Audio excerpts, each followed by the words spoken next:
Welcome to the Horror Hour. We all go a little mad. Forget you.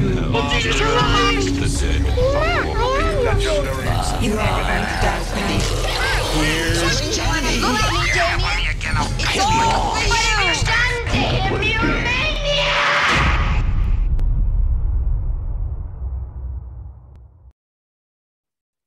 All right. And it's Aisha?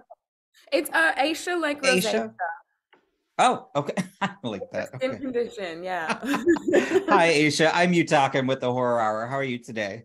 I'm groovy. How are you doing? You know, I'm excited for everyone to finally get to see this film. I've been sitting on this since, I think, the Overlook Film Festival, where I bumped into Emily as well. So first off, what I really love about this film, and I'm curious as to your thoughts, is, you know, one of the great things about this is it gives a good representation of how we don't truly know people outside of really our monitors. So how is it to kind of get into that headspace?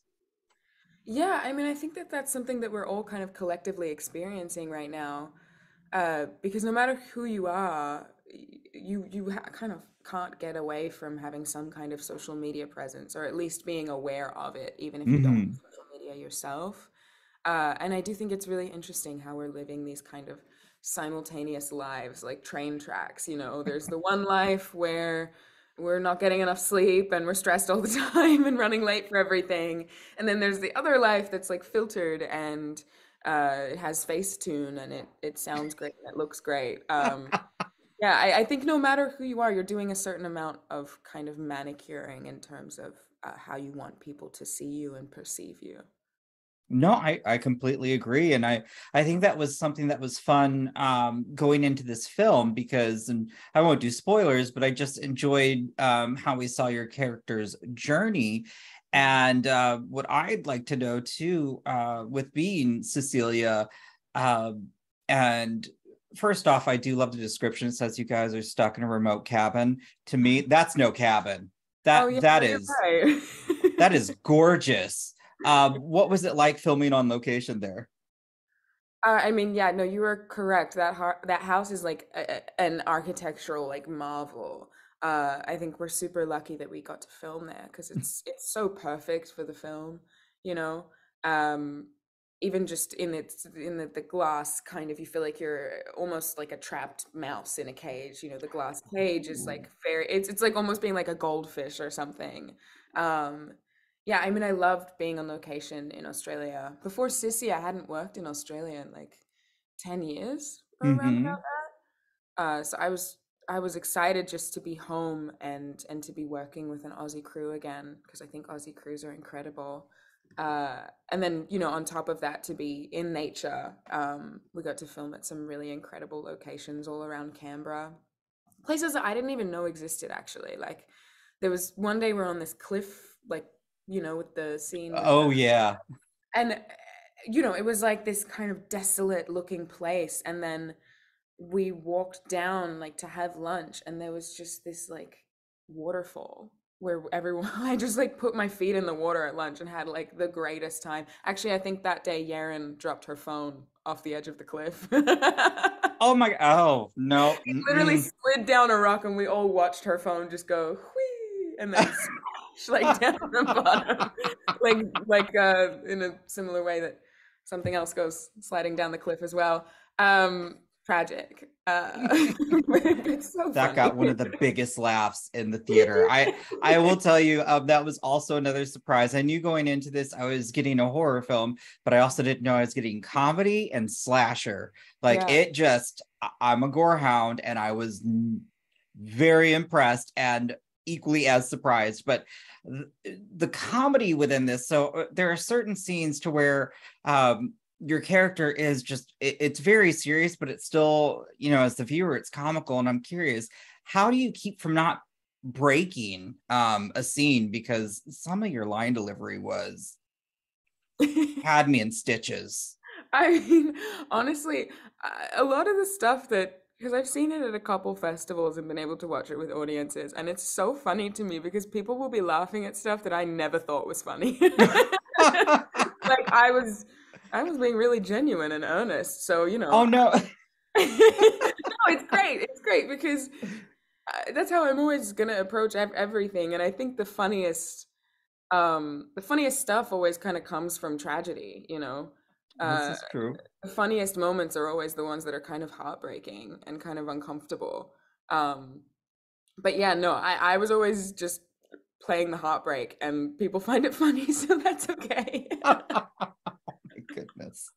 Um, one of the other things is, you know, as we talk about the horror element though, and when it came to just the very intense action sequences, Mm. was this your first? I mean, again, you guys were in a beautiful location, but just there was a lot of physicality to this role. Was that kind of new to you? Because I felt the last half of this was just nonstop.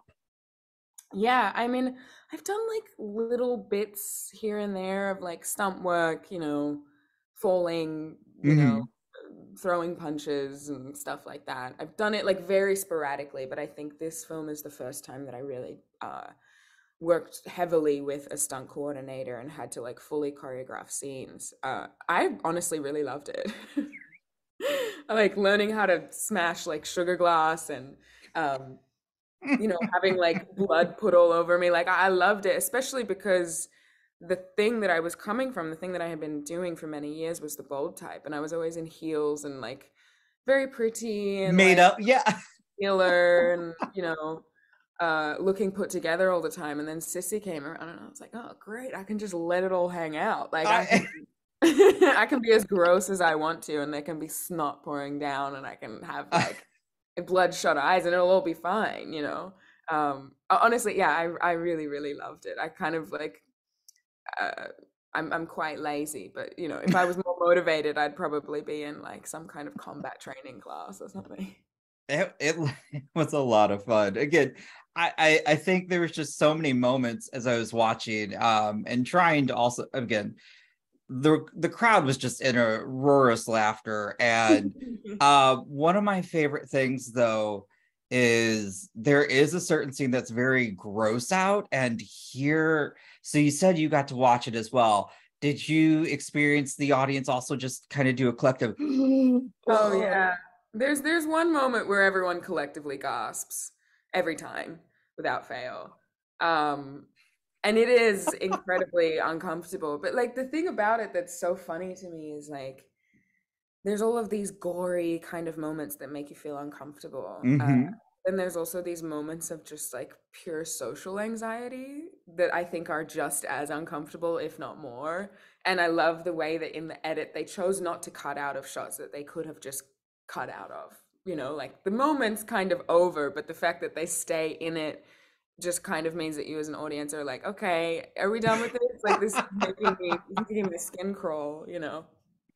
Well, I also I love the fact that again, meeting Emily, she was incredibly nice, and it just also, you know, just from seeing the other interactions between Hannah as well, and I know she co-wrote and directed with also Kane.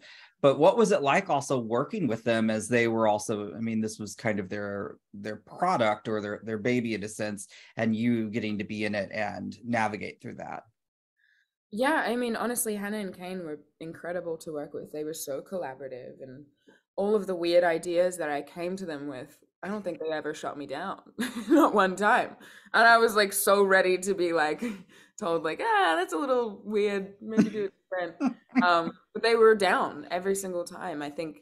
Uh, I think that kind of creative relationship worked so well because we were all trying to make the weirdest movie possible.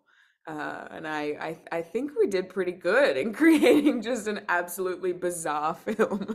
It was it's so bonkers at a certain point that I'm just like all in, because I think with most horror films, you just got to surrender because there's going to be some disbelief. I do think when it does touch on a bit of realism, I really enjoy that. So I did love the social aspect, especially talking about who's really the bully and who isn't, and just, Yeah. you know, traumatic experiences. But I just, yeah, you guys put together something that was just so fun, and I believe it won at the festival I went to for the audience award. Yeah, it's won a couple of audience awards around. It's been doing the festival run all over the world. It's so cool. I mean, this movie is so tiny and it's going all over the world and just Sissy's gonna take over the world. Everyone's gonna I mean, I'm excited for everybody to finally see it this Thursday. I think it's going to a wonderful location, but I also, on Shudder, but I think that, independent horror is thriving this year. And I'm very honored that I get to speak to you about your product, your film, actually, and also to see just the love it's been receiving.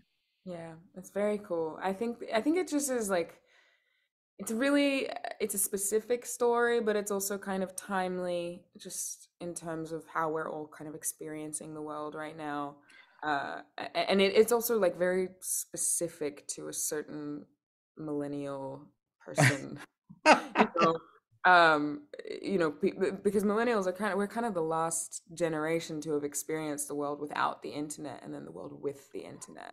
That is very true. I feel so old when I'm like, man, I remember when it was dial up, and before that we had Oh, rotary yeah, phones. you remember Google Earth? Yeah. Sitting there for 5 minutes waiting for Google Earth to load. So silly. I have to know that getting to be in this horror film, do you want to do more horror? And also, have you got to see any good horror films? Since this is wrapped. Oh, I mean, I love horror. I kind of like came to it quite late in life. Mm-hmm. I did this horror miniseries about 6 or maybe 7 years ago. It was called Channel Zero, and that was kind of my first introduction to the genre because I didn't know anything about it. And Mm-hmm. I got this job and I was like, oh, I'm not really like a horror fan, but I really liked the script. And then I realized that's what horror is. I just hadn't been exposed to it. And the show's creator, Nick Antosca, and our director, Stephen Pyatt, were really big kind of genre fans, and they gave us a whole list to kind of watch, and we would all kind of get together and watch movies too. So I started to kind of develop a love for the genre then. But I try to be intentional about the stories that I'm telling. Mm-hmm. Um, and this one just kind of felt like the right story. I don't even think about really genre specifically, but yeah, I love horror. I would love to do more horror. So it's a great genre. I just think you can explore a theme or you can explore things in a different way. You have so much more freedom. Mm-hmm. If movie is a if Sissy is a movie about influencer culture, we can take it all the way to 100 if it's a horror movie, whereas if it's just a straight drama, there's only so You far. can't. Yeah. Yeah, and you've got to, some things you got to keep people invested, and you don't also want to beat them over the head. So your film can still be entertaining, but also give a message. Yeah. And, I would also like to know, while researching this role, you don't have to name names, but did you just have to sit there and just watch a ton of influencer videos? Well, luckily it was 2020, so I had done a lot of sitting around by myself on That's Instagram. fair. This was during the pandemic when you guys filmed. Yeah, so I mean it didn't feel like something that I had to really work that hard for. There was so much happening that just kind of felt perfect. If Cecilia is this person who's kind of a social pariah who spends a lot of time alone, Mm-hmm. I had been alone since March. And we shot in like December, so I had spent many months just kind of sitting by myself and like contemplating a lot. And I think really for a lot of us, how we were experiencing the world, especially in 2020, it was all through the screens of our phones. Um, and I didn't feel alone in that, so I think also that's why people are connecting to it, because that was such a specific and collective trauma that we all kind of went through. And I think that's why Sissy is such a relatable character. It's why you side with her even when you maybe shouldn't.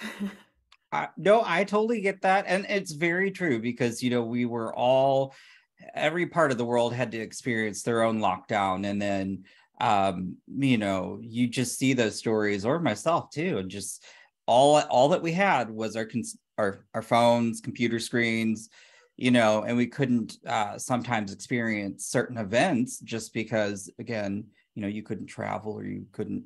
So it's very fascinating, and I think that's partially why I was kind of, you know, when I saw the trailer, I was like, oh, okay, all right, well, I think I'd like to see that. And it was, honestly, it was the biggest pleasant surprise at the festival, and I might have watched it already like double digits now. I mean, but that's a Oh, screener. cool. Like I wanted to be prepared, but also I really enjoyed the film. You all just look like you had so much fun making it. Oh, we did. I mean, like it was a really hard shoot. We shot it in 21 days, and you really you can't make a movie like that in 21 days. So my lower back paid the price, I think, you know. Um, but yeah, I mean, I was so down to work hard for it because I really believed in the project. I believe in the project. I believe in Hannah and Kane as filmmakers. I think they're incredible. And I also just really cared about Cecilia. She felt like my friend or my sister, you know, someone I wanted to defend. She was very relatable, and like you said, Hannah and Kane. It was just, what an original, you know, in a time, like, don't get me wrong, I love my franchises, but it was just nice to see something original, something fresh, but also just, again, something that was a jolt to the system. I mean, for only shooting in 21 days, I'm impressed with a lot of the practical effects too. Oh Holy yeah. cow. Yeah, a lot of the practical effects we had like one shot, like one go at it. And if we messed it up, it was Oh my goodness. like you could hear a needle drop, like a pin drop, you know, waiting for action. Everyone was like, "Oh fuck, if this doesn't work out, we're kind of screwed." I would be like having palpitation. That's a lot of pressure. Yeah, yeah. I love it. Oh my gosh. I guess then to finish up, I again just want to say thank you for taking the time to speak with me about your film. I truly did. Actually, I'll just go ahead and say, like, Emily was also the very first in-person interview I've ever done. So I was so nervous with that. And then once I met her and we talked about the project, I'm like, okay, this is awesome. And speaking with you, it's the same. I'd love to know then, uh, you know, just given everything that goes down within the world of Sissy, is there anything that you yourself kind of took away from the film that you feel that you can apply to either your personal or professional life? Yeah, you know, it's I don't know if there's like a moral of the story or some kind of earnest takeaway from the film. Unfortunately, it's just like the lesson is things get fucked up and people lie. Mm-hmm. This is Uh, true. but I think for me, like I, it was Sissy came to me at a time when I was feeling pretty uninspired, and I wasn't uh I wasn't sure kind of where to go. I you know, I'd spent most of the year in my apartment, wondering if I would ever find myself on a set again. I didn't know. Um, so it kind of came in, I think, at the perfect time just to like ignite that fire again and like the love of film and what it can do. And I think you know, like film is incredible. We're so blessed to be able to communicate with each other in this way, and you know, artists and society as a whole, they're like two-way mirrors, kind of communicating with one another. So yeah, I think the biggest thing for me was just that it made me feel like creatively fulfilled again after a period of kind of being a bit sad. You know, for me, I horror is like my comfort.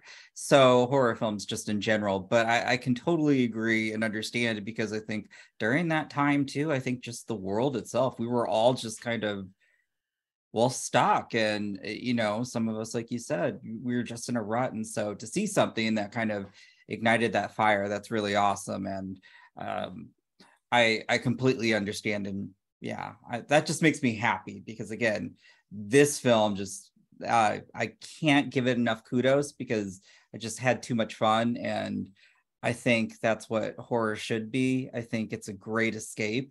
Well, film in general, but for me specifically, horror. Yeah, I mean, I think horror, you can go further. You can escape further. You can get further away from your life, which I'm a big fan of. And I mean, like, look, at its core, Sissy is a film about a woman. To me, it's a film about a woman stepping into her power and like advocating for herself for the first time. As much as that sounds like a messed up way to go. No, but it's very true because, you know, that's the one thing I had to be like, man, all right, okay. Because you were, Cecilia or Sissy was just so kind of in her own shell and just, you know, just didn't seem very, once the cameras were off, it just didn't feel sure of themselves and just was like head down and so sorry. And just, but then by the end of it, yeah, I would agree to that. And that was, you know, sometimes things happen, I guess, but that's why it's a movie. Yeah, no, it's not real life, everybody, please. But it gives a great message in a sense, like you said, even though it may be a little fucked up, it's still, there's something you can take away from it, and still have just a pure heck of a ride. So again, I can't wait for everybody to see this on Shudder. I'm very thankful I saw it on the big screen because that was an experience I won't forget. But it's such a great film. And again, thank you so much. And I just wish, you know, the best of the rest of your day and wish you good luck on your journey as well. Thank you so much. I appreciate it. Thank you for watching the film and being such a fan of it. It's such a weird movie. It makes me really happy that anyone's seen it. I kept telling my co-host, I'm like, you need to see this film. They're like, I'm like, you need to see this film. I'm like, all right, well, that's fine. I'm going to keep watching it. But, but again, thank you so much. You love. You have a wonderful day. Thanks. You have been listening to the Horror Hour. See you next time.